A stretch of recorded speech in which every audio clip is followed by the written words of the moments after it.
Hello friends. तो एक बार फिर से स्विंग बोर्ड की इस क्लास में आपका स्वागत है। उम्मीद है कि पिछली क्लास को आपने झेला होगा, कुछ लोगों को पसंद आई होगी, कुछ लोगों को थोड़ी कम पसंद आई होगी और हो सकता है कुछ लोगों को खराब भी लगी हो कि भाषण ज़्यादा झाड़ता है और पूरे 1 घंटे का वीडियो देखा और उसमें कंक्लूजन कुछ नहीं निकला, प्रोडक्टिव बात कुछ भी नहीं लगी। तो ऐसा लगा होगा और जिन लोगों को भी ऐसा लगा है उनसे माफ़ी चाहता हूँ। वैसे मैं कोशिश करूँगा, क्योंकि आप ही में से कुछ लोगों की ये शिकायत रहेगी कि सर आप ऑफलाइन क्लासेस में तो खूब सारी बातें बताते हैं और दूसरी बातें भी खूब करते हैं, तो ऑनलाइन क्लासेस में भी इस तरह की बातें जो है वो होनी चाहिए। क्योंकि अभी हमारे पास जो क्वेरीज आ रही है उनमें से कई लोग ये कह रहे हैं कि हमें एक्सक्लूसिव लाइव में एडमिशन चाहिए। तो उनसे पूछा कि भाई ऐसा क्या है एक्सक्लूसिव लाइव में, तो उन्होंने कहा कि लाइव क्लास जो होती है उसमें सर एक्स्ट्रा बातें भी जो है बताते हैं। तो प्लीज़, अब हमें ये समझ में नहीं आ रहा है कि हम जो ये एक्स्ट्रा बातें करते हैं ये हमारी यूएसपी है, ये प्लस पॉइंट है, ये नेगेटिव पॉइंट है। कुछ लोगों के लिए अच्छी बात हो सकती है, कुछ लोगों को ये पसंद नहीं आ सकती है। तो खैर कोई नहीं, आपके पास जो है, ज्यों ही आपको लगे कि मैं बक-बक थोड़ी ज़्यादा कर रहा हूँ, तो आप 10 सेकंड वीडियो को जो है वो आगे बढ़ा सकते हैं, 10-10 सेकंड, और जब भी लगता है कि हाँ, अभी भी वही कर रहा है तो टक आगे बढ़ा दें, ठीक है? और पर मैं तो जो भी अच्छा है वो अच्छा सोच के जो है वो करता हूँ, और हम बाकी जो लोग हैं फैकल्टी मेंबर्स, हम सब लोग यही सोच के करते हैं कि कम से कम जो है वो दूसरी बात करें, और वो भी दूसरी बात भी वही करें जो आपके एग्जाम से रिलेटेड हो, आपसे रिलेटेड हो। अब निश्चिंत रहें, दूसरी बातें जब भी करेंगे तो मैं मेरे परिवार के सदस्यों की या मेरी खुद की तारीफ़ें करने में या परिवार के सदस्यों का इंट्रोडक्शन देने के मामले में इस तरह की फर्जी बातें करके आपका समय जो है ज़ाया नहीं करूँगा। चलिए, तो अपन कल जो है वो पढ़ा था, वैसे तो काफ़ी बातें बताई थी, पर उस आपने लास्ट में जब उसमें भी टॉपिक जो शुरू किया था, तो वो स्टेट के बारे में मैं एक कॉमन इंट्रोडक्शन दे रहा हूँ। तो ये वाला जो क्लास है ये भी इंट्रोडक्टरी क्लास है, एक जस्ट परिचयात्मक क्लास है। तो अपन पॉलिटी के बारे में एक बेसिक इंट्रोडक्शन लेते हैं कि उसके फंडामेंटल्स क्या हैं, वो थोड़ा-सा देखना चाह रहे हैं। तो इसलिए मैंने स्टेट समझाया था कि स्टेट किसे कहते हैं। तो स्टेट एक पॉलिटिकल यूनिट होती है, एक राजनीतिक इकाई होती है, जिसमें लोगों का एक समुदाय होता है, कम्युनिटी होती है, कम्युनिटी ऑफ पीपल होती हैं, जिनका जो एक निश्चित टेरिटरी में रहते हैं और उस टेरिटरी पर उनका अधिकार होता है। उन्हीं का एक्सक्लूसिव राइट होता है उस टेरिटरी पे, दूसरी किसी का उस पे नहीं होता है। उनकी अपनी एक गवर्नमेंट होती है जो, और वह गवर्नमेंट जो है सॉवरन होती है, वो दूसरों किसी अंतर्राष्ट्रीय दूसरे देश के अंडर में जो है वो नहीं होती है। तो ये सॉवरन जो स्टेट होता है वो होता है। अब डोमिनियन स्टेट होता है दूसरा। डोमिनियन स्टेट वो होता है जो जिसके पास पॉपुलेशन भी होती है, सरकार भी होती है, टेरिटरी भी होती है, लेकिन वो सॉवरन नहीं होता है। वो बाहर से किसी न किसी प्रकार से प्रत्यक्ष या अप्रत्यक्ष रूप से किसी दूसरे देश की बातों को भी मानता है, तो वो डोमिनियन स्टेट होता है। तो भारत 15 अगस्त 1947 से लेके 25 जनवरी 1950 तक भारत एक डोमिनियन स्टेट था, अधिराज्य था। और उससे पहले वो फिर एक स्टेट जो है कि भाई, जिसे हम माने कि कॉलोनी होता है, उपनिवेश होता है, तो 15 अगस्त 1947 से पहले भारत एक कॉलोनी था, उपनिवेश था। तो वो प्रॉपर जो है स्टेट की डेफिनेशन में नहीं आते हैं। स्टेट की डेफिनेशन में जो सॉवरन स्टेट होता है वो ही आता है। तो स्टेट देखा, उसके बाद नेशन देखा था अपन ने कि नेशन क्या होता है। नेशन जो है वो एक थोड़ी ब्रॉड व्यापक अवधारणा है, और इसके साथ ही मैंने ये भी कहा था कि नेशन को एग्जैक्टली डिफाइन नहीं किया जा सकता। बहुत सारे थिंकर्स हैं और सभी ने अपने अपने हिसाब से नेशन को डिफाइन किया है, पर उन सब ने जो डिफाइन किया उसका जो एसेंस है या सार तत्व अपन ने जो पकड़ा, तो वो कि लोगों का एक समुदाय, जिनका एक साझा इतिहास हो, जिनकी साझा कल्चर हो, और एक जैसे रीति रिवाजों को मानते हो, और संभवतया लैंग्वेज भी एक जैसी हो, तो उनकी एक अलग पहचान हो, और उसके साथ साथ उनकी पॉलिटिकल एम्बिशंस भी थोड़े बहुत हैं, और पॉलिटिकल रूप से भी जो जुड़ना चाहते हैं, तो इस तरह का जो होता है उससे नेशन कहते हैं। और इसके कई एग्जाम्पल दिए थे मैंने कि अरब जैसे तो एक नेशन है जो बहुत सारे देशों में बटे हुए हैं, लेकिन फिर भी ये अरब लीग बनाने की बात जो करते रहते हैं। अरब कंट्रीज आपस में पॉलिटिकली संगठित होने की भी कोशिश जो है करते हैं। इंडिया माना जाए तो इंडिया जो है वो, इंडिया में बहुत सारे नेशंस जो है वो हैं, बहुत सारे इस तरह से सांस्कृतिक समूह जो हैं, तो उनको अलग अलग नेशन मान सकते हैं। और भारत एक नेशन बनने की प्रक्रिया से गुजर रहा है, और हो सकता है कि भविष्य में हम जो है वो एक नेशन बन जाए। और नेशन स्टेट का जो कंसेप्ट है ये यूरोपियन कंसेप्ट है, और यूरोप में जर्मनी, इटली, फ्रांस, ये जो देश जिस तरह से पुनर्गठन इनका हुआ, इनका स्थापना हुई है, तो वो नेशन स्टेट की अवधारणा को जो है वो पूरी करते हैं। तो ये अपन ने देखा था, तो कल अपन ने ये देखा था, और उसके साथ ही अब अपन देखते हैं कि उसी चीज को जो है वो थोड़ा रिपीट कर देते हैं। सीधा सीधा है कि नेशन जो है, हाँ, तो ये नेशन जो है इसको यहाँ पे एक्सप्लेन किया गया है, थोड़ा सा डिफाइन किया गया है। Nation is defined as people और एग्रीगेशन ऑफ पीपल, लोगों का समुदाय, समुदाय या एक कम्युनिटी, लोगों का एक समूह जो संगठित है, existing in the form of an organised society, ये ऑर्गेनाइज्ड सोसाइटी की फॉर्म में लोगों का एक समूह होता है। Usually inhabiting the distinct portion of the earth, यानी कि निश्चित टेरिटरी पर भी वो रहते हैं, किसी क्षेत्र के अंदर, पर्टिकुलर क्षेत्र के अंदर रहते हैं। Speaking the same language, using the same customs and possessing historical continuity, एक ऐतिहासिक निरंतरता उनके पास जो है वो होती है, तो उसे हम नेशन जो है कह सकते हैं। तो ये नेशन को इस तरह से डिफाइन किया जा सकता है कि जो राष्ट्र है वो लोगों या व्यक्तियों के एकत्रीकरण के रूप में परिभाषित किया जा सकता है। व्यक्ति या लोगों के एकत्रीकरण के रूप में परिभाषित किया जा सकता है, जो एक संगठित समाज के रूप में विद्यमान होता है, जिनका एक संगठित समाज होता है, आमतौर पर क्षेत्र विशेष में निवास करते हैं तथा एक ही भाषा बोलते हैं और समान रीति रिवाजों का उपयोग करते हैं, और जिनकी ऐतिहासिक निरंतरता भी होती है। तो हिस्टोरिकल कंटिन्यूटी तो जो मैं पिछली क्लास में जो समझाया था वही वाला है, यहाँ पे इसको जो है वो ये शब्द अपन ने दे दिए हैं। और इसके बाद जो है, अब ये जैसे कि अपन माने तो स्टेट और नेशन में क्या है, तो स्टेट इज मोर पॉलिटिकल, तो जो राज्य जिस शब्द का यूज करते हैं ये मोर पॉलिटिकल कंसेप्ट होता है, जबकि नेशन जो है वो पॉलिटिकल थोड़ा कम होता है। एथनिक ग्रुप से अगर कंपेयर करें नेशन को, तो एथनिक ग्रुप पॉलिटिकल बिल्कुल नहीं होता है, जबकि नेशन में थोड़ी पॉलिटिकल भावना होती है। अगर वहां से कंपेयर करेंगे तो कहेंगे कि इसमें थोड़ी राजनीतिक पुट होता है। लेकिन अगर अपन विशुद्ध रूप से स्टेट की बात कर रहे हैं और नेशन की बात कर रहे हैं, तो इसमें ज्यादा पॉलिटिकल कौन होता है? स्टेट, राज्य जो है वो अधिक जो है वो पॉलिटिकल कंसेप्ट है, क्योंकि पॉलिटिकल साइंस में जहां पढ़ोगे जगह जगह आपको स्टेट स्टेट स्टेट स्टेट ही टर्म का यूज होगा, नेशन शब्द का यूज जो है अपने पॉलिटिकल साइंस में और अपन जो पॉलिटी पढ़ेंगे उसमें नहीं है। जबकि नेशन जो है वो एक रेशियल और एथिकल कंसेप्ट जो है वो माना जा सकता है, व्यक्तियों के समुदाय का जो रेशियल और एथिकल कंसेप्ट जो है इसे मान सकते हैं। For example, the nation referred into the united nation are actually states, यानी यूनाइटेड नेशन जैसे नाम तो दे दिया उसको, यूनाइटेड नेशन यानी नेशंस को यूनाइट करने वाली संस्था, संयुक्त राष्ट्र, तो उसमें राष्ट्र शब्द का प्रयोग किया जाए, लेकिन वास्तव में उसमें जो भी नेशंस है वो सही मायने में वो नेशंस नहीं है, बल्कि वो स्टेट ज्यादा है, राज्य ज्यादा है, ये ध्यान रखना। तो ये एग्जाम्पल एक्सप्रेस किया गया है। उसके बाद अरब वाला मैंने आपको एग्जाम्पल पहले ही दे दिया कि अरब जो नेशन है, Arab nation is not a state, ये एक स्टेट नहीं है, but a nation which consist of several states, एक ऐसा राष्ट्र है जिसके पास बहुत सारे स्टेट्स हैं, बहुत सारे राज्य हैं, सच है सऊदी अरेबिया, यमन, इजिप्ट वगैरह जो भी है, आप अरब देशों को तो जानते ही हैं।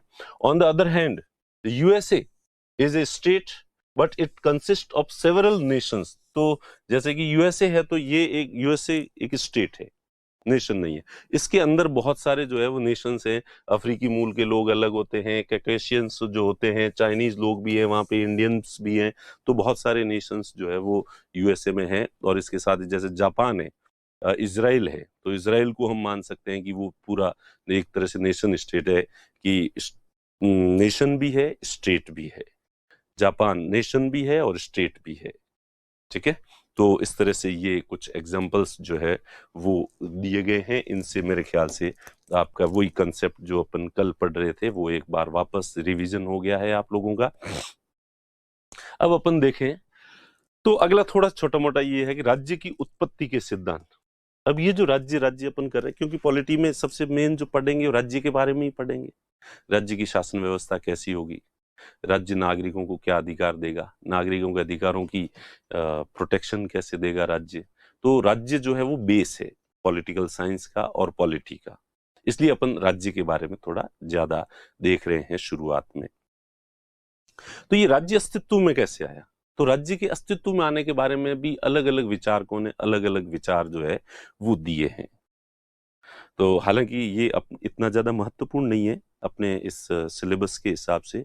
ये मैंने जैसे कहा कि ये एक इंट्रोडक्टरी क्लास है, तो इसमें अपन ऐसे बड़े जो कंसेप्ट होते हैं सामान्य थोड़ा सा समझ लेते हैं, ताकि इंटरव्यू वगैरह में आपसे कभी भी जो है वो प्रश्न पूछा जा सकता है। और वैसे भी एक जागरूक व्यक्ति होने के नाते थोड़ा यूँ आपको अगर इस तरह की बातें पता होती है तो आप अपने अड़ोस पड़ोस में जाके और दूसरे जो लोग तैयारी कर रहे हैं उन पे धौंस जमा सकते हैं कि ले बता रहे नेशन क्या होता है, स्टेट क्या होता है। तो प्लीज आप अपने आसपास जो लोग कई समय से तैयारी कर रहे हैं उनसे जाके, और जो भी मैं पढ़ाता हूँ वो उनसे जरूर पूछें, क्वेश्चंस पूछें, और अगर जो वो जवाब दे दे तो बहुत अच्छी बात है, नहीं दे तो उनको समझाना, और फिर बदले में वो भी तुमसे क्वेश्चन पूछेंगे, और तुम लोगों से जो भी क्वेश्चन पूछे वो तुम लोग मुझसे पूछोगे कमेंट बॉक्स में आके कि सर इसका क्या जवाब है। तो मैं जब भी लाइव आऊंगा तो आपके सवालों के जवाब जो है वो दूंगा। तो इसलिए जागरूक नागरिक होने के नाते पता होना चाहिए। तो राज्य की उत्पत्ति के जो सिद्धांत है, तो राज्य की उत्पत्ति आप हिस्ट्री पढ़ा होगा, राज्य की उत्पत्ति का सबसे जो लोकप्रिय सिद्धांत है वो दैवीय सिद्धांत है, डिवाइन थ्योरी। कौन सी थ्योरी? डिवाइन थ्योरी, दैवीय सिद्धांत।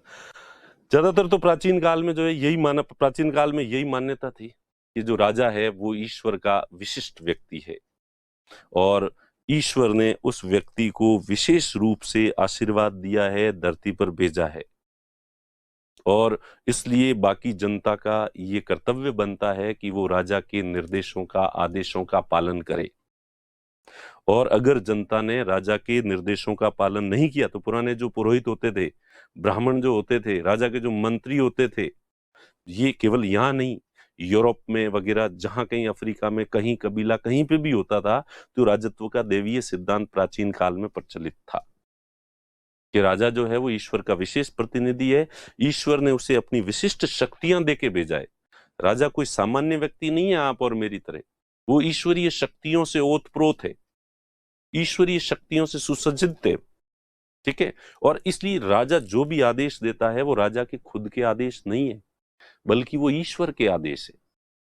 और अगर तुमने वो आदेश नहीं माने तो राजा तो यहां तुम्हें दंडित करेगा ही करेगा, तुम जब मर के ऊपर जाओगे तब भी चैन नहीं आएगा तुम्हें, वहां ईश्वर फिर से दंडित करेगा तुम्हें, और ईश्वर कहेगा कि निकृष्ट व्यक्ति, तूने क्यों नहीं मानी बात, तुम्हारा राजा जो कह रहा था उसे मैंने भेजा धरती पर, मैंने उसे राजा बनाया, और उसके सारे शब्द मेरे शब्द थे। इसका मतलब तुमने राजा के शब्दों का उल्लंघन नहीं किया है, बल्कि तुमने ईश्वर की आज्ञा का उल्लंघन किया है, इसलिए ऊपर जाके भी तुम्हें नरक मिलेगा। तो ये धारणा थी, और इस धारणा के आधार पर राज्य जो है वो संगठित रहता था और लोग मानते थे। इसलिए जन सामान्य राजा के विरुद्ध विद्रोह नहीं करता था, उसे डर लगता था, राजा से ज्यादा डर उसे ईश्वर से लगता था। तो इस वजह से जो है वो राज्य अस्तित्व में आया। तो ये राजत्व का दैवीय सिद्धांत जो है वो कहलाता है। उसके बाद जो है वो पितृसत्तात्मक सिद्धांत माना जाता है, एक और है, हालांकि ये इतने महत्वपूर्ण नहीं है। पितृसत्तात्मक सिद्धांत, ये पितृसत्तात्मक सिद्धांत वैसा ही सिद्धांत है जिस तरह से जो है वो एक परिवार है, उस परिवार का जो मुखिया है वो उसका प्रमुख होता है। फिर धीरे धीरे क्या है कि पहले एक जॉइंट फैमिली का कंसेप्ट होता था, तो वो परिवार बढ़ता जाता था, बढ़ता जाता था, बढ़ता जाता, तो परिवार में 100, 200, 500 सदस्य जो होते थे, और उन 500 में भी प्रमुख होता था पिता। एक जो पुरुष, जो वो वृद्ध पुरुष जो होता था, वो प्रमुख होता था। और धीरे धीरे धीरे धीरे वो जो बड़ा परिवार होता था, वो बड़ा परिवार ही कबीला कहलाता था।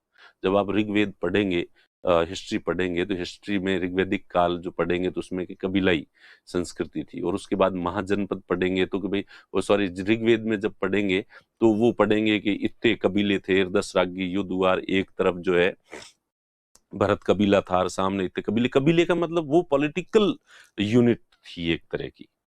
तो कबीले, वो कबीले का मतलब यूं छोटा 100, 50, 200, 300 लोग नहीं होते थे। तो उसका मतलब होता था कि वो बहुत बड़ा सा जो है वो होता था, जो 10,000, 50,000 लोग उसके अंदर शामिल होते थे, और एक तरह का राज्य होता था जिसे हम कबीला कहते हैं। तो ये जिस तरह से परिवार का मुखिया पिता होता है, और वो फिर जॉइंट फैमिली का प्रमुख भी वयोवृद्ध जो पुरुष होता है, तो वो धीरे धीरे धीरे धीरे एक पॉलिटिकल यूनिट बन गई और एक छोटा सा राज्य बन गया।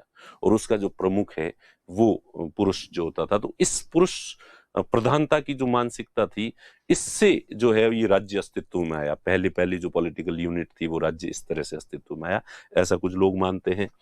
और फिर कुछ मानते हैं मातृसत्तात्मक।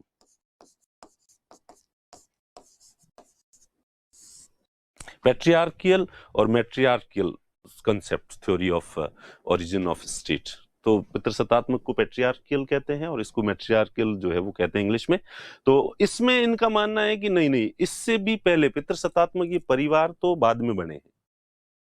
परिवार से तो पहले क्या होता था, लोग कंदमूल खाते थे, इधर उधर जंगलों में भटकते रहते थे, स्थायी परिवार होते नहीं थे, लड़ाई झगड़े होते रहते थे, लोग कहीं पे भी जाते थे, मिलते थे और व्यक्ति जाते थे, महिलाओं के साथ सेक्स करते थे और व्यक्ति तो चले जाते थे कहीं। तो इसलिए शुरुआत में जो है, जो भी उस महिला के बच्चे होते थे वो महिला के साथ ही रहेंगे बच्चे, तो स्वाभाविक बात है। तो इसलिए पितृसत्तात्मकता से भी पहले मातृसत्तात्मकता का कालखंड था, ऐसा कुछ लोग मानते हैं, थिंकर्स।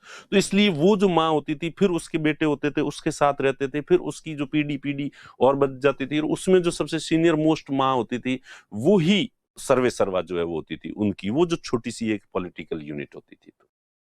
तो और इस वजह से वो वहां से राज्य का कंसेप्ट जो है वो अस्तित्व में आया। उसके बाद एक संगठित सुनियोजित परिवार होने लगे, लोगों के जीवन में स्टेबिलिटी आ गई, स्थिर एक ही जगह रहने वाली जो स्थिति आ गई। एक ही जगह रहेंगे तो फिर वो एक निश्चित शादी भी करेंगे, परिवार भी होंगे, तो फिर उसमें जो है वो पुरुष प्रधान हो गया। तो पुरुष प्रधान होने से पहले भी, पहले महिलाएं परिवार की मुखिया जो है होती थी, और उस तरह से वो जो एक पॉलिटिकल यूनिट बनी थी वो एक स्टेट था। तो उस तरह से स्टेट जो है वो अस्तित्व में आया, ऐसा कुछ लोगों का मानना है। कुछ लोग मानते हैं शक्ति, फोर्स,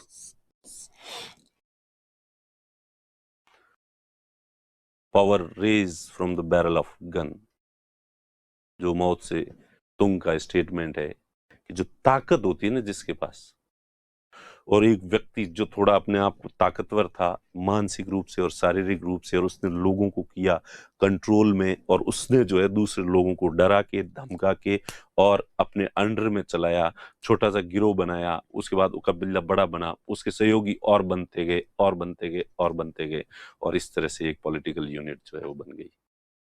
कोई ईश्वर ने नहीं भेजा, कोई कुछ नहीं भेजा, जिसकी बाजुओं में दम था उसने सत्ता की स्थापना कर ली। तो राज्य जो अस्तित्व में आता है वो किसी ताकतवर व्यक्ति के द्वारा ताकत इकट्ठी करने के बाद, और जिसके पास वो ताकत खुद की प्लस खुद की सेना रखेगा, खुद के अनुयायी रखेगा, और वो सब मिलकर जो भी विरोध करेंगे उनको पीटेंगे, और दूसरे अड़ोस पड़ोस के जितने भी कमजोर लोग होंगे उनके ऊपर अधिकार करेंगे, और अपने साम्राज्य जो है वो राज्य पॉलिटिकल यूनिट जो है वो अस्तित्व में आ गई। तो ये भी कुछ लोगों का मानना है कि उस तरह से जो है वो राज्य अस्तित्व में आया। सामाजिक समझौता,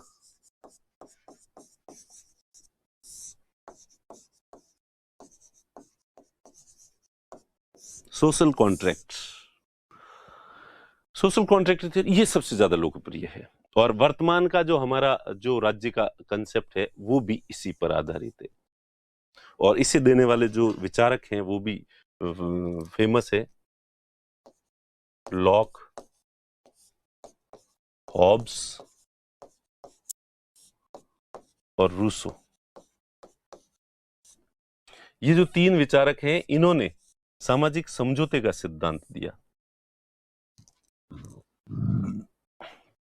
इन्होंने कहा कि देखो ऐसा नहीं है, ये शक्तिशाली आदमी से नहीं डरते, ये जो धारणा है देवी धारणा भी इतनी महत्वपूर्ण नहीं है। सही बात तो ये है कि लोगों को खुद को समझ में आने लग गया कि जब राज्य नहीं था तो उससे पहले मत्स्य न्याय की स्थिति थी।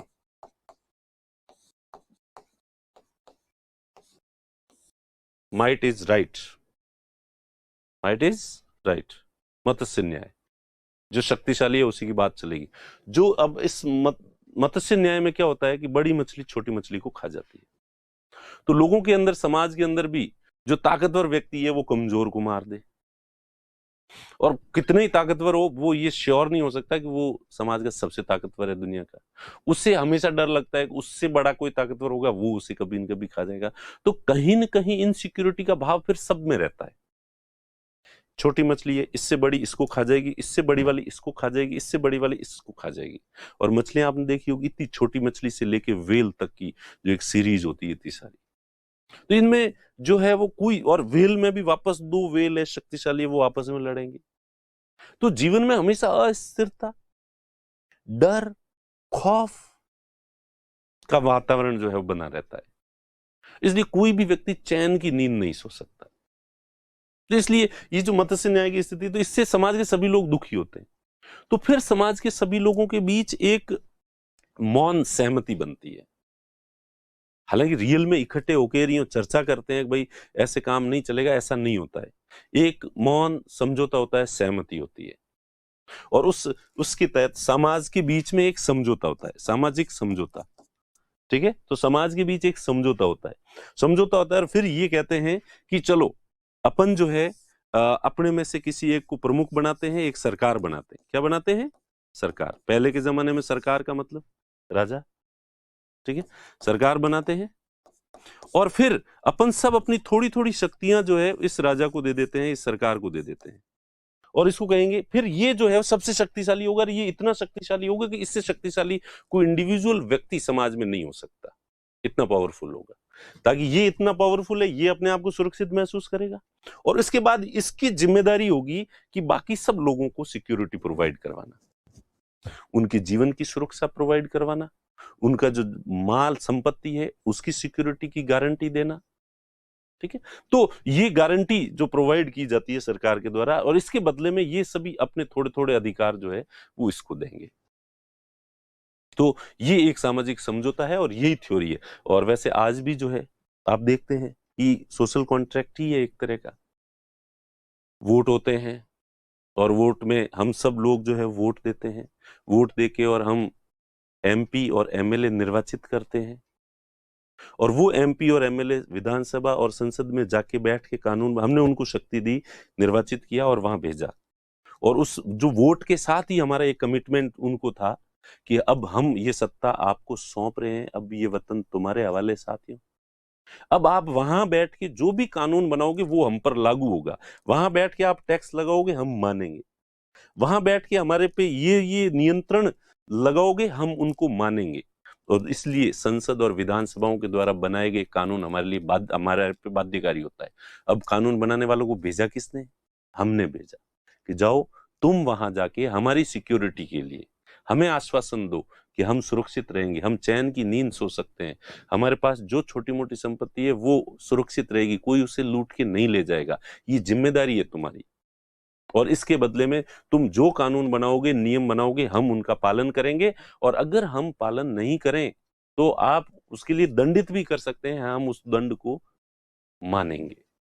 तो ये एक सोशल कॉन्ट्रैक्ट है, और समाज के लोग मिलके अपने प्रतिनिधियों का निर्वाचन करते हैं, और प्रतिनिधियों को एग्जीक्यूटिव और लेजिस्लेटिव पावर्स प्राप्त होते हैं, और फिर उन शक्तियों के सहारे वो समाज के अंदर जो गतिविधियां जो भी होती है उनका संचालन करते हैं। तो ये एक सोशल कॉन्ट्रैक्ट, सामाजिक समझौते का जो सिद्धांत है वो दिया गया है, इन विचारकों ने दिया है।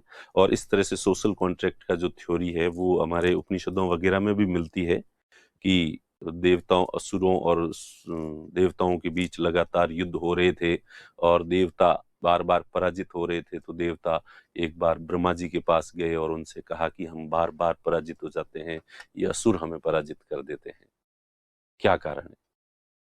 तो ब्रह्मा जी ने कहा कि तुम्हारा कोई नेता नहीं है, तुम्हारा कोई राजा नहीं है, इसलिए देवताओं पहले, यानी कि वो राजनीतिक इकाई के रूप में संगठित नहीं थे पहले, तो जाओ पहले अपना एक नेता या राजा चुनो। तो देवताओं ने सबने मिलकर इंद्र को अपना नेता चुना और सभी देवताओं ने अपनी थोड़ी थोड़ी शक्तियां इंद्र को दी और इससे इंद्र जो है वो सर्वशक्तिशाली हो गया। और फिर अगली बार इंद्र के नेतृत्व में देवताओं ने असुरों से युद्ध किया और उन्होंने असुरों को पराजित कर दिया। तो इस तरह से जो है, तो ये क्या, ये एक सामाजिक समझौता, देवताओं ने सबने मिलकर आपस में एक समझौता किया, समझौता करके अपनी थोड़ी थोड़ी शक्तियां इंद्र को दी, अपना नेता चुना, उसको थोड़ी थोड़ी शक्तियां दी, जिससे वो शक्तिशाली हो गया और फिर उसके नियंत्रण में, उसके कहने पे, उसके आदेशों पे बाकी देवता चलने लगे और संगठित रूप से एक राजनीतिक राज्य का अस्तित्व आया। और फिर चूंकि वो संगठित थे, व्यवस्थित थे, इसलिए अब वो ज्यादा शक्तिशाली थे, इसलिए दूसरों को पराजित कर सकते थे। तो अभी भी हम प्रधानमंत्री और मुख्यमंत्रियों को चुनते हैं, उनको शक्तियां देते हैं, इसलिए वो ज्यादा शक्तिशाली हो जाते हैं। तो जो वर्तमान में प्रधानमंत्री, मुख्यमंत्री ये ज्यादा शक्तिशाली हैं, इनको शक्ति हमने ही दी है और हमारी ये अंडरस्टैंडिंग है। तो ये है सोशल कॉन्ट्रैक्ट की थ्योरी। हालांकि इसके बाद मार्क्सिस्ट जो होते हैं, मार्क्सवादी, उनका भी राज्य की उत्पत्ति का सिद्धांत है और वो कहते हैं हमने क्रांतियां करके जो है वो राज्य अस्तित्व में लाया है और हमारा वाला जो राज्य है वो सही मायने में वही राज्य है, बाकी ये वाले राज्य सही राज्य नहीं है। और सही राज्य वही होगा जहां पे समानता होगी, और समानता हम तभी लाएंगे। तो 1917 में रूस में और 1949 में चाइना के अंदर क्रांतियां हुई और वहां पे जो एक राज्य की स्थापना हुई, तो वो हमने की। लेकिन रूस और चाइना पहले से राज्य तो थे, इसलिए मार्क्सवादियों की थ्योरी, तो वो मार्क्सवादी तो क्या हर जगह टांग अड़ा देते हैं और जो भी विचारधाराएं चलती है वहां पर नहीं, ये वाली कोई भी नहीं, हमारे वाली डालो और सही हमारी वाली ही है, तो वो इतनी महत्वपूर्ण नहीं है। तो राज्य इस तरह से, कई अलग अलग विचारकों का ये मानना है कि राज्य इस तरह से अस्तित्व में आए थे। राज्य की उत्पत्ति कैसे, ओरिजिन ऑफ स्टेट, स्टेट बना कैसे था शुरुआत में, अब तो बने बनाए स्टेट हैं, तो इसके लिए ये कई कुछ थ्योरीज जो है वो दी जाती है। तो आपके सामान्य जानकारी के लिए, एक जनरल अवेयरनेस के लिए ये बात जो है वो आपको पता होनी चाहिए। ठीक है, अब जो है अपन देखेंगे थोड़ा सा आगे का चीज कि अब जो राज्य होता है उसमें मेन 3 चीजें होती है, लेजिस्लेचर, एग्जीक्यूटिव और जुडिशियरी। यानी कि किसी भी संस्था को, किसी परिवार को चलाने के लिए कुछ नियम कायदे कानून होने चाहिए, होते। जैसे अपना कोचिंग संस्थान है, इसको चलाने के लिए भी कुछ नियम तो है, जैसे ऑनलाइन क्लासेस भी है, तो इसके कुछ नियम है कि आप सबसे पहले फीस जमा कराओगे तो हमसे पढ़ सकते हो, उसके बाद हम पर डे जो है वो आपको पढ़ाएंगे, इतने इतने टाइम तक पढ़ाएंगे।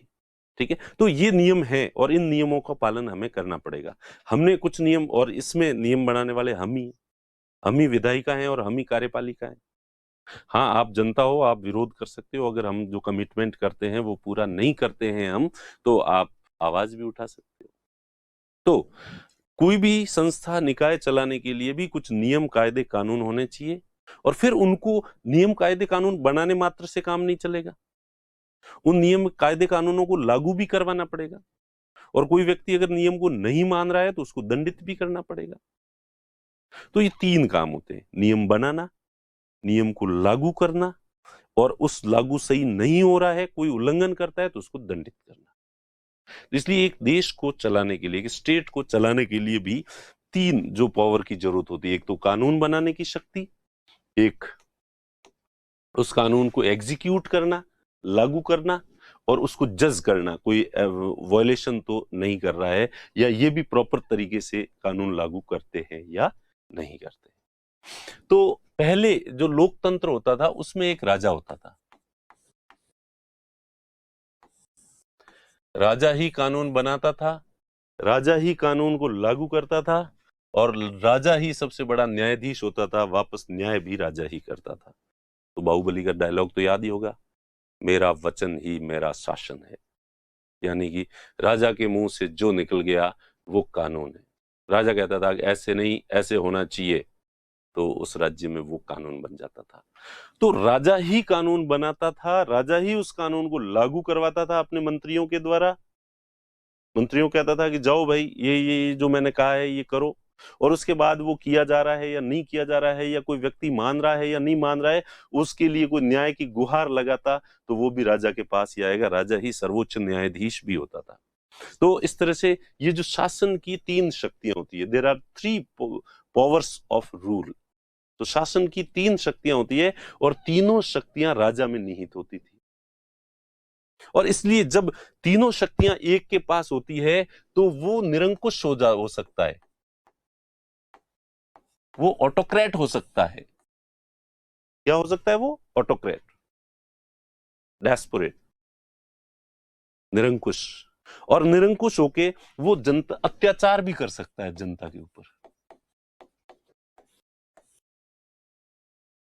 ठीक है, अत्याचार करने के साथ साथ वो अपनी व्यक्तिगत महत्वाकांक्षाओं को पूरा करने की कोशिश कर सकता है, जन कल्याण की बजाय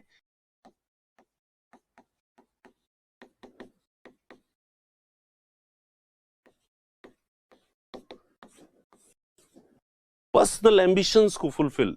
उसको पैसे ज्यादा इकट्ठे करने का शौक है तो उसके लिए अपनी सारी शक्तियों का प्रयोग कर सकता है।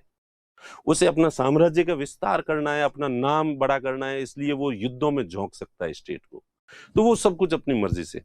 वैसे एक बात है कि राजतंत्र में जो राजा होता था वो भी एब्सोल्यूट जो है वो निरंकुश नहीं हो सकता था, एब्सोल्यूट ऑटोक्रेट जो है वो नहीं हो सकता था। उसमें भी कैसा ही राजा हो, दबाव तो रहता ही है। जनता क्या सोचेगी, कई बार राजा के ऊपर राजमाता का दबाव ज्यादा होता है कि नहीं ऐसे नहीं करना। कई बार चंद्रगुप्त के साथ साथ कौटिल्य जैसा प्रधानमंत्री आ जाता है तो वो भी उसको कंट्रोल में करता है कि नहीं ऐसे नहीं। राजा को सलाह देने वाले सलाहकार मंत्री पहले भी होते थे तो उनकी बात भी राजा को माननी पड़ती थी। धार्मिक जो मान्यताएं और मूल्य होते हैं वो सब मान रहे हैं, राजा को खुद को मानने पड़ते थे। तो एब्सोलूट, पूर्ण रूप से निरंकुश कोई हो ही नहीं सकता। पूर्ण रूप से निरंकुशता एक मिथ है। पर हाँ, चलो ये सब होने के बावजूद भी कई बार इन सब से नियंत्रित नहीं होके और कुछ राजा शासक जो है वो बहुत अत्याचारी किस्म के भी हिस्ट्री में हुए हैं, तो वो हो सकते हैं। तो राजतंत्र में ये संभावना, आशंका हमेशा बनी रहती है क्योंकि शक्तियों का केंद्रीकरण है। There is a centralization of powers. क्या है? शक्तियों का केंद्रीकरण। तो इस वजह से जो है फिर एक विचारक आया, फ्रांसीसी विचारक था मोंटेस्क्यू।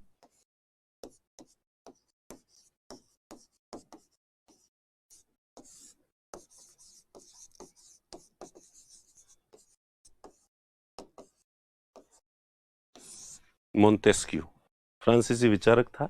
इसने आइडिया दिया, सबसे पहले theory of separation of powers का सिद्धांत दिया, शक्ति पृथक्करण का सिद्धांत दिया। इसने कहा कि शासन की जो तीन शक्तियां है ना, ये एक में निहित होती है, इसलिए वो निरंकुश होता है, ऑटोक्रेट होता है। अगर तीन बांट दिए जाए, तीन निकाय, तीन अलग अलग संस्थाएं बनाई जाए, तीन अलग अलग बॉडीज बनाई जाए और उन तीनों को ये शक्तियां दे दी जाए। एक ऐसी संस्था बनाई जाए जिसे लेजिस्लेचर या विधायिका कहा जाएगा, इसका काम है कानून बनाना। इसका काम क्या है? कानून बनाना। ये कानून बनाएगी, केवल इसका काम बनाना है। उसको कानून को लागू करने की जो शक्ति होती है वो इसके पास नहीं होगी। इसलिए चूंकि कानून को लागू करने के बाद सबसे ज्यादा शक्ति लागू करने के वाले होती है, तो इसलिए ये हमेशा जनता के कल्याण के लिए कानून बनाएगी। ये कभी भी कठोर कानून नहीं बनाएगी, क्यों? कठोर कानून, जितना कठोर कानून बनाएगी एग्जीक्यूटिव को उतना ही ज्यादा पावर मिल जाएगा। इसका काम होता है कानून को लागू करवाना, एग्जीक्यूट करना, इंप्लीमेंट करना उस कानून को। इसका काम होता है एग्जीक्यूट का, एग्जीक्यूटिव। और इसका काम है न्याय करना, सब कुछ सही चल रहा है या नहीं चल रहा है, ये सही कानून बना रही है या नहीं बना रही है। फिर ये जो एग्जीक्यूटिव है, जितना कानून बनाया था उस कानून के दायरे में रहकर ही काम कर रही है या नहीं कर रही है। फिर जनता कानून का पालन कर रही है या नहीं कर रही है, ये सब चेक करने का काम जुडिशरी का होता है, न्यायपालिका का होता है। तो इसलिए मोंटेस्क्यू ने कहा कि ये जो तीन शक्तियां होती है शासन की, there are three powers of rule and these powers should be separated. तो theory of separation of powers, शक्ति पृथक्करण का सिद्धांत किसने दिया? मोंटेस्क्यू ने दिया कि इन तीनों शक्तियों को बांट देना चाहिए। इसलिए यूरोप के कई देशों के अंदर धीरे धीरे जनप्रतिनिधि संस्थाएं जो है वो शक्तिशाली होती गई और राजा को जो है एक संवैधानिक प्रमुख मात्र, एक नाम मात्र का प्रमुख रखा और ये जो संस्थाएं स्थापित की गई और ये अपना काम करने लग गई। तो ये एक तरह से तो शासन की तीन शक्तियां, और अपन जो पॉलिटी पढ़ेंगे उसमें यही तीन चीजें पढ़ेंगे। अपन लेजिस्लेचर, संसद के और विधानसभा के बारे में पढ़ेंगे, अपन मंत्री परिषद कार्यपालिका के बारे में पढ़ेंगे, और न्यायपालिका, judiciary, supreme court, high court वगैरह इनके बारे में जो पढ़ेंगे। तो मेन ये तीन चीजें ही है जो हम पढ़ेंगे। अब उसके बाद क्या है कि जो लोकतंत्र होता है, डेमोक्रेसी होती है, उसमें भी शासन की ये जो तीन शक्तियां हैं, ये तीन शक्तियां होती है और तीनों को बांट दिया जाता है, अलग कर दिया जाता है। तो लोकतंत्र की पहली विशेषता ये होती है कि वो सेपरेशन ऑफ पावर्स की थ्योरी पर काम करता है, शक्ति पृथक्करण के सिद्धांत पर काम करता है। इसमें सारी शक्तियां किसी एक ही संस्था के पास नहीं होती है, बल्कि अलग अलग संस्थाओं को अलग अलग उत्तरदायित्व और अलग अलग शक्तियां जो है वो दी जाती है। इसलिए लोकतंत्र के तीन स्तंभ जो है वो ये है, these are the three pillars of democracy. इसलिए लोकतंत्र के कितने स्तंभ होते हैं?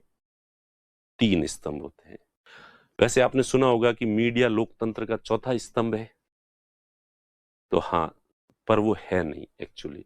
वो मीडिया की प्रशंसा करने के लिए जो है वो कह दिया जाता है, जिस तरह से किसी बुक को कह दिया जाता है कि वो पांचवा वेद है, तो वो वेद तो चार ही है, लेकिन किसी पुस्तक की ज्यादा तारीफ करनी हो तो उसे वेदों के समकक्ष ठहरा दो, तो ये तो पांचवा वेद है। तो उसी तरह से पिलर तो तीन ही हैं लोकतंत्र के, लेकिन मीडिया की तारीफ करने के लिए कह दिया जाता है कि ये तो लोकतंत्र का चौथा स्तंभ है। और आजकल कुछ लोग तो ये कहने लग गए कि सोशल मीडिया लोकतंत्र का पांचवा स्तंभ है। चलिए खैर, तो ये लोकतंत्र के तीन स्तंभ होते हैं। तो अपन देखें कि हमारे देश में जो व्यवस्था है उसमें विधायिका के अंदर हमारे यहाँ पे दोहरी विधायिका है। कैसी विधायिका है? दोहरी विधायिका। ड्यूल लेजिस्लेचर है। संसद है, केंद्र के अंदर क्या है? संसद, पार्लियामेंट। संसद के अंदर तीनों आ जाते हैं, राष्ट्रपति, लोकसभा और राज्यसभा। ये प्रेसिडेंट और ये लोकसभा और ये राज्यसभा, तीनों मिलके पार्लियामेंट कहलाते हैं, संसद कहलाते हैं। तो ये विधायिका है केंद्र की। राज्यों के अंदर राज्य विधानमंडल, स्टेट लेजिस्लेचर। विधानमंडल इसलिए लिख रहा हूं कि कई राज्यों के अंदर दो चीजें होती है, विधान परिषद और विधानसभा और राज्यपाल, तीनों मिलके जो है वो। और अगर राजस्थान में तीनों नहीं है, विधान परिषद नहीं है, तो विधानसभा ही है, state legislative assembly and governor. और कुछ राज्यों के अंदर स्टेट लेजिस्लेटिव काउंसिल भी होती है। तो state legislative assembly, state legislative council and governor, ये जो है ये राज्यों का विधानमंडल है। इनका काम है कानून बनाना। संघ सूची और समवर्ती सूची के विषयों पर संसद कानून बनाएगी, और स्टेट लिस्ट और कॉन्करेंट लिस्ट, तो कॉन्करेंट लिस्ट पर दोनों कानून बना सकते हैं। तो कानून बनाने वाली संस्थाएं ये है। कभी कंफ्यूज, मैं कभी भी पूछूं कानून कौन बनाता है, तो कानून विधायिका बनाती है, लेजिस्लेचर बनाता है। लेजिस्लेचर कौन सा है? तो दो लेजिस्लेचर है, केंद्र का अलग है जो यूनियन लिस्ट और कॉन्करेंट लिस्ट, संघ सूची और समवर्ती सूची पर कानून बनाते हैं, और जो स्टेट लेजिस्लेचर है वो राज्य सूची पर के विषयों पर बनाते हैं, तथा वो समवर्ती सूची पर भी बना सकते हैं, कॉन्करेंट लिस्ट पर भी बना सकते हैं। तो कानून बनाने वाली संस्था, एक बार क्लियर दिमाग में बैठा देना, ये लेजिस्लेचर है, ये कानून बनाने वाली संस्था है, और हमारे यहाँ पे दोहरी विधायिका है, डबल है। ठीक है। उसके बाद कार्यपालिका किसे कहते हैं? तो कार्यपालिका का काम होता है जो संसद ने कानून बनाए हैं या विधानसभा ने जो कानून बनाए हैं उन कानूनों को इंप्लीमेंट करना, उन कानूनों को लागू करवाना। तो ये दो तरह की होती है, एक तो होती है अस्थाई, टेम्परेरी, और एक होती है स्थाई। अस्थाई, अस्थाई यानी कि ये बनती है और भंग होती है, बनती है और भंग होती है, और ये होती है मंत्री परिषद। जो सरकार हर 5 साल बाद में चुनाव होते हैं और चुनाव होने के बाद प्रधानमंत्री और उसके जो मंत्री जो है वो नियुक्त किए जाते हैं और उसके बाद वो भंग हो जाते हैं, फिर नए चुनाव होते हैं, फिर वापस नए बनते हैं, कोई और बनता है या वो के वो ही बन जाते हैं। तो भले ही प्रधानमंत्री और उनके मंत्री हो, तो ये कार्यपालिका भी दोहरी है। ये भी कैसी है? ड्यूल एग्जीक्यूटिव है। विधायिका भी दोहरी है, केंद्र में अलग है, राज्यों में अलग है। दोहरी कैसे? एक तो पीएम केंद्र की और एक राज्यों की। केंद्र में अलग होती कार्यपालिका, राज्यों में अलग होती है। अब अस्थायी कौन सी होती है? मंत्री परिषद, council of ministers. Council of ministers, मंत्री परिषद जो है, काउंसिल ऑफ मिनिस्टर्स, ये टेम्परेरी है क्योंकि ये 5 साल के लिए बनती है। और कभी कभी तो बीच में गठबंधन की जो सरकारें होती है वो बीच में 13 दिन बाद, 13 महीने बाद भी भंग हो जाती है, 1 साल बाद भंग हो जाती है, 3 साल बाद भंग हो जाती है, तो ये बीच में भंग हो सकती है। इसलिए इसको जो है वो अस्थायी कहते हैं।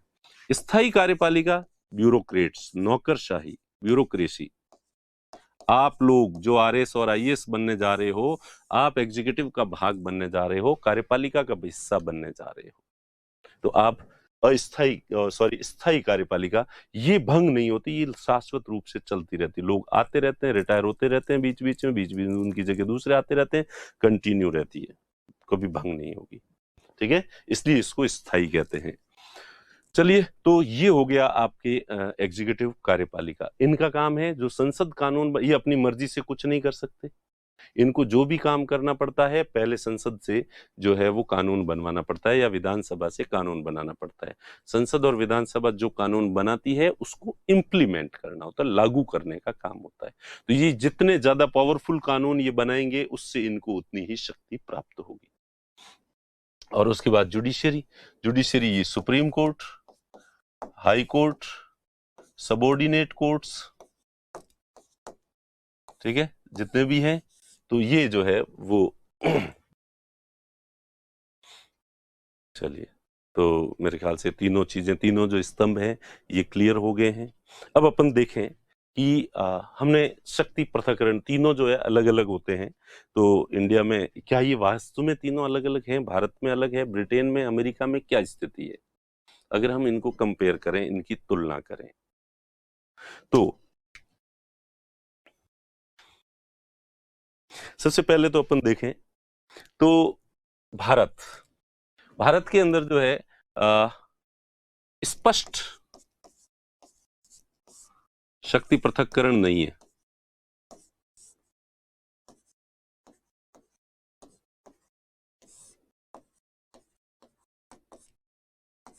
There is no clear separation of powers in India.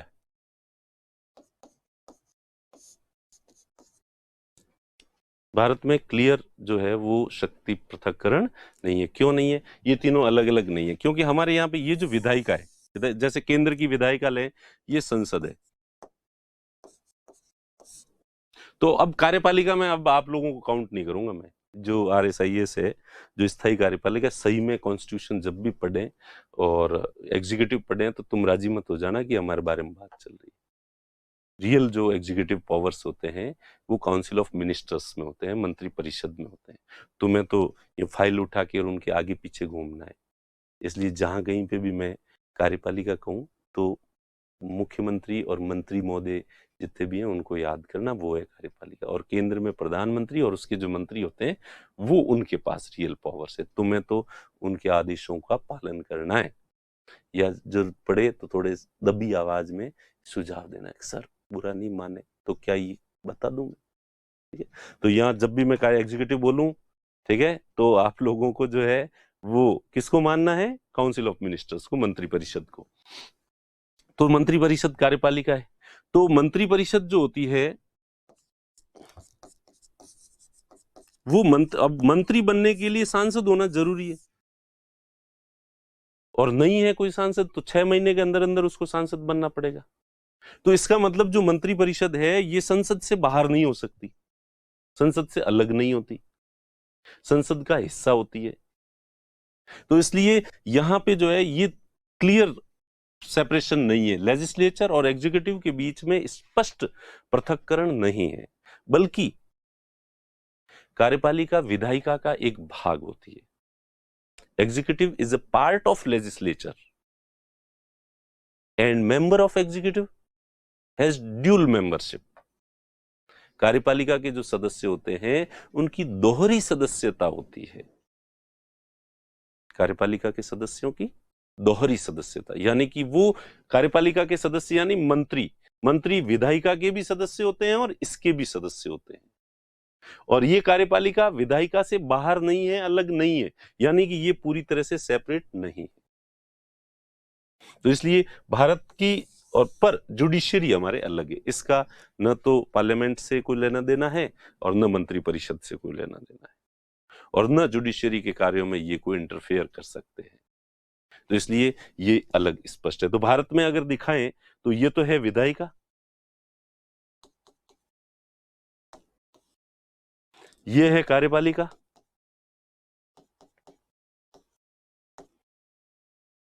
जो कि विधायिका के अंदर है, हिस्सा है, और ये है न्यायपालिका।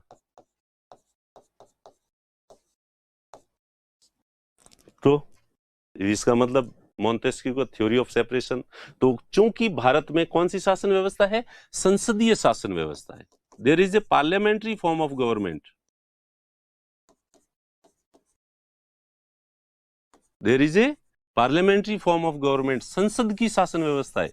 संसद होती है, संसद वापस मंत्री परिषद को चुनती है कि भाई जिनकी मेजोरिटी होगी वहां पे लोकसभा में वो बनेंगे। तो संसदीय शासन व्यवस्था जहां कहीं पे भी होती है वहां स्पष्ट शक्ति पृथक्करण नहीं होता है।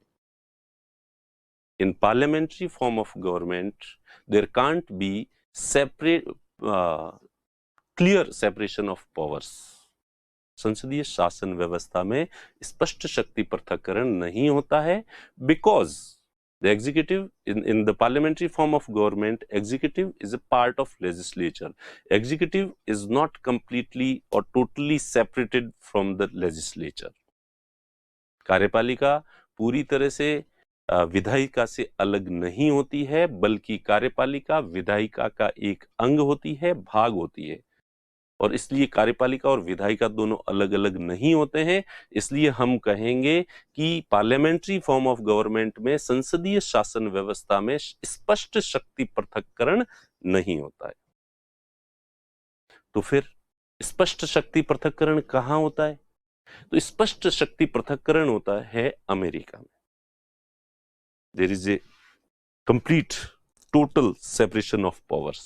अमेरिका के अंदर अभी अमेरिका में जो है प्रेसिडेंशियल चुनाव हुए हैं, तो आपने उसमें देखा ही होगा, ठीक है। अमेरिका के अंदर क्या होता है? अमेरिका के अंदर ये तीनों अलग है। अगर अमेरिका का डायग्राम बनाएंगे तो हम इस तरह से बनाएंगे, ये जैसे अलग अलग बने हुए हैं वैसे के वैसे, ये विधायिका, ये कार्यपालिका और ये न्यायपालिका, जुडिशियरी। वहां पे जो विधायिका है उसको कांग्रेस कहते हैं। क्या कहते हैं? कांग्रेस। और अपने जो ये इसका नाम कांग्रेस जो रखा है, कांग्रेस पार्टी का जो नाम है, ये अमेरिका से ही लिया गया है। अमेरिका की जो संसद है उसको कांग्रेस कहते हैं, और सीनेट और हाउस ऑफ रिप्रेजेंटेटिव दो सदन होते हैं वहां पे, और उनके जो सदस्य होते हैं वो वहां की विधायिका कहलाते हैं, और वो पूरी तरह से अलग है। कार्यपालिका में वहां राष्ट्रपति और उसके सेक्रेटरी बोलते हैं वहां पे मंत्री को, पर अपन मंत्री शब्द ही यूज में जो है वो लेंगे, जो होते हैं वो कार्यपालिका होते हैं। वहां का राष्ट्रपति जनता से सीधा निर्वाचित होकर आ जाता है, ठीक है। इलेक्टोरल्स को चुनते हैं और इलेक्टोरल्स वापस राष्ट्रपति को चुनते हैं, खैर वो एक अलग बात है। तो राष्ट्रपति और उसके जो मंत्री हैं वो अलग ही हैं, इनसे कोई लेना देना नहीं है। हमारे यहाँ तो क्या है कि प्रधानमंत्री और मंत्री, आपने देखा होगा राज्यसभा और लोकसभा की जो बहस होती है वहां बैठते हैं, उनके सवालों के जवाब देते हैं, और उनके ऊपर कंट्रोल रखती है संसद, रोज सवाल पूछती है, इनके विरुद्ध प्रस्ताव पारित करती है, कभी अविश्वास प्रस्ताव, कभी निंदा प्रस्ताव वगैरह पारित करती है। अमेरिका में ये चीजें नहीं है। अमेरिका में तुम्हारा काम करो, इनके चुनाव ही अलग ही होते हैं, तुम्हारा काम अलग है, इनके चुनाव अलग ही होते हैं, और इसके कार्यों में ये हस्तक्षेप नहीं करे, इसके कार्यों में ये हस्तक्षेप नहीं करे। और वहां पे ये जो मंत्री होते हैं अमेरिका में, वो वहां के सांसद नहीं होते, कांग्रेस के मेंबर्स नहीं होते, विधायिका के सदस्य नहीं होते। हमारे यहाँ पे किसी को मंत्री बनना है तो वो विधायिका का सदस्य होना चाहिए, नहीं है तो 6 महीने की मोहलत दी जाती है। 6 महीने के अंदर अंदर आप जो है वो बन जाओ विधायिका के सदस्य, नहीं तो आपका मंत्री पद समाप्त हो जाएगा।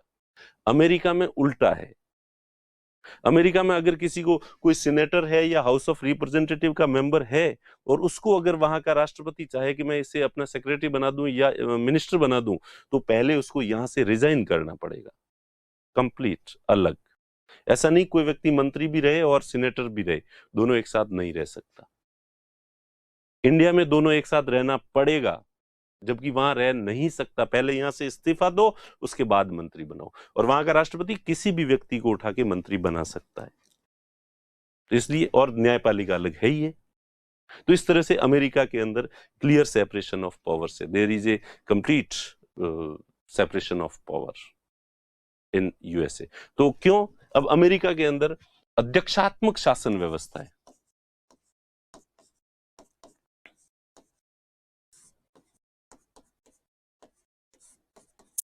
प्रेसिडेंशियल फॉर्म ऑफ गवर्नमेंट,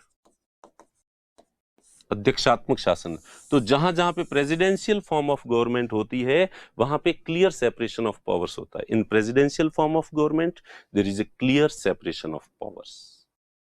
अध्यक्षात्मक शासन व्यवस्था में स्पष्ट शक्ति पृथक्करण होता है, जबकि संसदीय शासन व्यवस्था में स्पष्ट शक्ति पृथक्करण नहीं होता।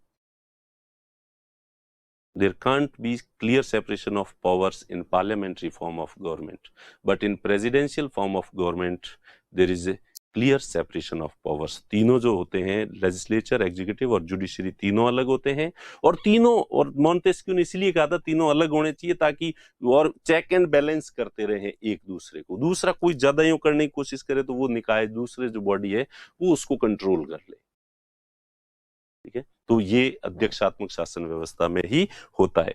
अब अपन ब्रिटेन लें, ब्रिटेन में क्या स्थिति है साहब? तो ऑब्वियस सी बात है, ब्रिटेन में भी हमारी तरह पार्लियामेंट्री फॉर्म ऑफ गवर्नमेंट है। हमने संसदीय शासन व्यवस्था ली वहीं से है।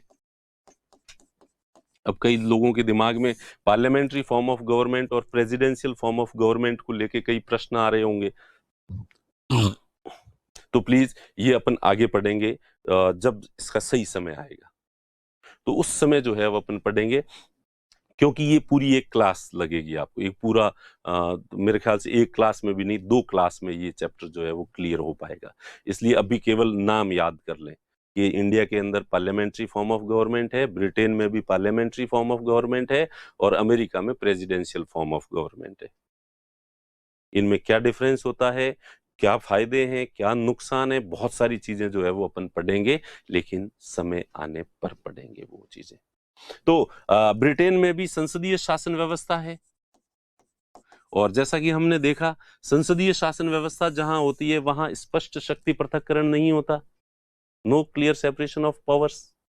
तो इस वजह से अब वहां ब्रिटेन का अगर डायग्राम बनाए अपन, तो कैसे बनेगा? ब्रिटेन का डायग्राम जो है वो इस तरह से बनेगा। ये तो है वहां की पार्लियामेंट, संसद जो पूरी तरह से है, ये संसद है। संसद के 2 सदन हैं वहां पे, House of Lords and House of Commons.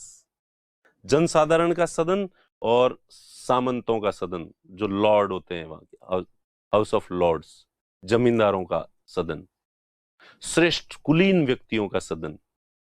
हालांकि नाम है कुलीन व्यक्तियों का, हाउस ऑफ लॉर्ड्स, तो मारवाड़ी में कहावत है, नॉम मोटा दर्शन खोटा, तो नाम ही है हाउस ऑफ लॉर्ड्स, पावर कुछ भी नहीं है। हाउस ऑफ कॉमन्स, कॉमन जो सामान्य नागरिक होते हैं उनका सदन, सारे पावर्स इनके पास है। ठीक है, तो ये तो हो गई विधायिका, विधायिका के 2 सदन है। अब ये हो गई कार्यपालिका, यानी कि प्राइम मिनिस्टर और उसकी मंत्रिपरिषद। तो वहां जो प्राइम मिनिस्टर और मंत्रिपरिषद है, उसके सदस्य जो है वो केवल हाउस ऑफ कॉमन्स के सदस्य ही जो होते हैं। हाउस ऑफ कॉमन्स जैसे हमारे यहाँ लोकसभा है, इससे हम तुलना करें तो हमारी लोकसभा, तो हाउस ऑफ कॉमन्स के जो सदस्य हैं वही मंत्री बन सकते हैं, हाउस ऑफ लॉर्ड्स के सदस्य वहां मंत्री नहीं बन सकते। हमारे यहाँ पे जो मंत्री परिषद है उसमें लोकसभा और राज्यसभा दोनों के सदस्य मंत्री बन सकते हैं, लेकिन ब्रिटेन में दोनों सदनों के सदस्य मंत्री नहीं बन सकते, केवल हाउस ऑफ कॉमन्स के जो सदस्य हैं वो ही मंत्री बन सकते हैं। तो इसलिए ब्रिटेन में कार्यपालिका विधायिका का एक अंग है, और विधायिका के भी एक अंग का अंग है। यानी कि वहां की जो 2 सदन है, 2 में से 1 सदन के अंदर हिस्सा होता है। दूसरी न्यायपालिका, हमारे यहाँ कम से कम न्यायपालिका तो अलग है, लेकिन अमेरिका के अंदर न्यायपालिका अलग नहीं है। वहां का जो हाउस ऑफ लॉर्ड्स है, उसके ही जो 12 सदस्य होते हैं वो सुप्रीम कोर्ट के जजेस के रूप में काम करते हैं। तो न्यायपालिका भी अलग नहीं है। तो ब्रिटेन में तो सेपरेशन ऑफ पावर बिल्कुल ही नहीं है वहां, और इसीलिए ब्रिटेन में कहा जाता है कि पार्लियामेंट्री सुप्रीमेसी, संसदीय सर्वोच्चता है ब्रिटेन में। ब्रिटेन में संसद ही सर्वोच्च है, संसद सुप्रीम है, संसद से ऊपर कुछ भी नहीं है। संसद को कंट्रोल करने वाला न तो अलग से कोई जुडिशियरी है, न उनका कोई रिटन में कॉन्स्टिट्यूशन है। हमारी संसद सुप्रीम नहीं है, हमारी संसद तो बैलेंस्ड है, लेकिन ब्रिटेन की संसद सर्वोच्च है, सुप्रीम है। तो वहां पे संसदीय सर्वोच्चता है, पार्लियामेंट्री सुप्रीमेसी है। क्योंकि हमारी संसद कोई भी कानून बनाती है तो पहले तो संसद को ध्यान रखना पड़ता है कि कॉन्स्टिट्यूशन के दायरे में रहकर कानून बनाना पड़ेगा। तो इसलिए कॉन्स्टिट्यूशन के बाउंडेशन है हमारी संसद के ऊपर। ब्रिटेन में नहीं है कॉन्स्टिट्यूशन, इसलिए उनके ऊपर कोई बाउंडेशन नहीं है, जैसा चाहे वैसा कानून बना सकती, कोई लिमिटेशन नहीं है। और दूसरा, बना अब हमारे यहाँ पे फिर भी बना दे तो सुप्रीम कोर्ट बैठा है, जुडिशियल रिव्यू करेगा, चेक करेगा, संसद के द्वारा बनाए गए हर कानून को सुप्रीम कोर्ट वापस देख सकता है कि अरे ये गलत बनाया तुमने, और सुप्रीम कोर्ट उसको नल एंड वॉइड घोषित कर सकता है। ब्रिटेन में ऐसा कुछ भी नहीं है। संसद ने जो कानून बना दिया मतलब बना दिया, उसको वहां का सुप्रीम कोर्ट उसकी व्याख्या नहीं कर सकता। और करे क्या, सुप्रीम कोर्ट तो खुद ही संसद का एक हिस्सा है। तो एग्जीक्यूटिव और judiciary both are part of legislature in Britain. Britain में कार्यपालिका और न्यायपालिका दोनों विधायिका का हिस्सा है, उसके अंदर ही आते हैं, इसलिए अलग नहीं है। तो हमने देखा कि इंडिया का अगर ग्राफ बनाएंगे तो ये विधायिका और इसके अंदर कार्यपालिका है, और ये न्यायपालिका, इस तरह का बनेगा। अमेरिका का ग्राफ बनाए अगर, ग्राफ में ये वैसे ही देखें, डायग्राम बना के देखें तो ये तीनों अलग अलग है, रियल में सेपरेशन ऑफ पावर से। और ब्रिटेन में अगर देखें तो दोनों विधायिका के अंदर है, न्यायपालिका भी विधायिका का हिस्सा है और कार्यपालिका भी विधायिका का हिस्सा है। परफेक्ट है कि जो न्यायपालिका है वो हाउस ऑफ लॉर्ड्स के सदस्य ही होंगे, न्यायाधीश होंगे, और कार्यपालिका के जो सदस्य हैं वो हाउस ऑफ कॉमन्स के सदस्य ही होंगे। तो ये एक सामान्य इंट्रोडक्शन जो है वो मैंने दिया है, एक थोड़ी आपकी अंडरस्टैंडिंग डेवलप करने के लिए ये वाली सारी बातें जो है वो मैंने आपको बताई है। और मुझे उम्मीद है कि आपको आज की क्लास भी अच्छी लगी होगी, और नहीं भी लगी है तो लगानी पड़ेगी, क्योंकि रोवी तो इन रिखी तो ही हावरत जानो पड़ी, अब पढ़ना तो पड़ेगा ही। ठीक है। और फिर मैं कह रहा हूँ कि शुरू शुरू में आपको हो सकता है कि कुछ बातें समझ में नहीं आए, और क्योंकि ये जो टर्म्स हैं बहुत सारी बाद में इतनी बार रिपीट होगी कि बाद में तो आप बोर होने लग जाओगे। शुरू में थोड़े दिन पेशेंस रख लेना, हिम्मत रख लेना, जल्दी से जो है वो जजमेंटल मत होना। थोड़े दिन कि नहीं मैं पढ़ सकता हूँ और मुझे समझ में आ सकता है, तो पहले से धारणा मत बनाना। नया सब्जेक्ट है, अभी दूसरी क्लास है, अगली क्लास में और धीरे धीरे, और आगे वाली क्लास में भी बहुत सारी टर्म्स जो हैं वो ऐसी होंगी जिनको मैं यहाँ एक्सप्लेन नहीं करूंगा, क्योंकि संभव नहीं है। एक टर्म को एक्सप्लेन करने के लिए भी 1 घंटे की क्लास की जरूरत होती है। तो वो जहां से इस समय जो टर्म मैं एक्सप्लेन नहीं करूं, आपको उसको ज्यादा समझना ही नहीं है, आप तो बस उस टर्म को याद कर लो, और जिस संदर्भ में मैं प्रयोग में ले रहा हूं उसी संदर्भ में आप भी उसको प्रयोग में ले लो, बस याद कर लो, और सही समय आने पर मैं उसे सही जगह पे सही तरीके से एक्सप्लेन करूंगा। और मैं मतलब आपको ये आश्वस्त करना चाहता हूं कि आप निश्चिंत रहें, आप आने वाले 1 महीने के बाद संविधान विशेषज्ञ बन जाएंगे। संविधान की व्याख्या सुप्रीम कोर्ट से भी बेहतर कर सकते हैं आप, बस भरोसा रखें आप अपने ऊपर। ठीक है। तो मिलते हैं कल की अगली क्लास में, और कल अपन पढ़ेंगे संविधान सभा, कॉन्स्टिट्यूएंट असेंबली के बारे में पढ़ेंगे। वैसे हमारे सिलेबस में दे रखा है संवैधानिक विकास, कॉन्स्टिट्यूशनल डेवलपमेंट, लेकिन कॉन्स्टिट्यूशनल डेवलपमेंट को यहाँ पढ़ना उतना सुविधाजनक नहीं रहेगा, इसलिए उसको अपन मॉडर्न हिस्ट्री जब आप पढ़ेंगे तब उसमें वो जो चीज है वो पढ़ेंगे। ठीक है। तो इसलिए अब अगली क्लास में अपन क्या पढ़ेंगे, संविधान सभा, कॉन्स्टिट्यूएंट असेंबली का इलेक्शन कैसे हुआ, कॉन्स्टिट्यूएंट असेंबली ने किस तरह से संविधान का निर्माण किया, ये अगली वाली क्लास में जो है वो पढ़ेंगे। ठीक है, तो मिलते हैं नेक्स्ट क्लास में। तब तक के लिए धन्यवाद, आपने इतनी देर मुझे झेला। Thank you.